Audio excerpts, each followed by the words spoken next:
looks literally like this.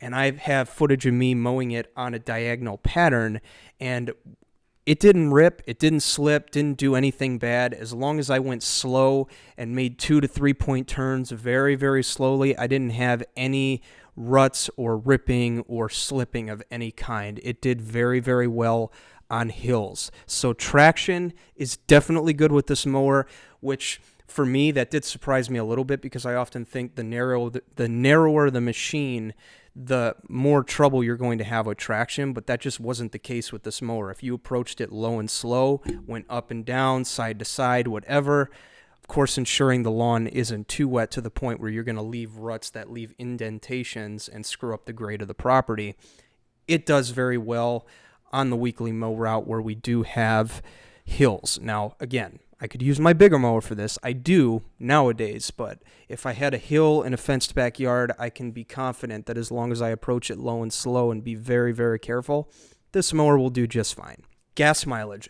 So quick story time. A little over a year ago, Trevor and I are at the shop. We're winterizing all the equipment. We're actually running the fuel out of our mowers, and this isn't something I advise you do for winterization of your machines by any means. I think it's a very bad thing to do, just running the engine out and being done.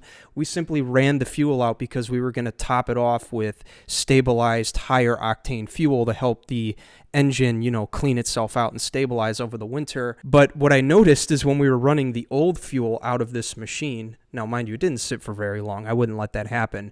But when we were running the old fuel out of this machine, it was taking a very long time. We got it down to E, below E on the fuel gauge, and it literally took about 2 or 3 hours before the mower finally shut off. And that's 2 to 3 hours of running the blades, driving the machine around, just trying to use as much fuel as possible so we could burn it out and put the fuel in. It literally took us 3 to 4 hours longer than we anticipated for doing maintenance. So while that was kind of a pain for us, I can say that on the field when you're mowing and the gauge gets empty, because let's be honest, it does happen sometimes. You run out of fuel, you don't want to grab fuel, you're miles away from the truck. It's not really a worry with this mower. If it's on E, you can be confident that you can make those last 11 or 12 passes or however many you got, and then confidently get it back to the trailer without having to do the walk of shame where you walk 5 miles or whatever back to the truck to get fuel, because I've been there. It's not fun with handhelds and all that, but yeah, with this mower,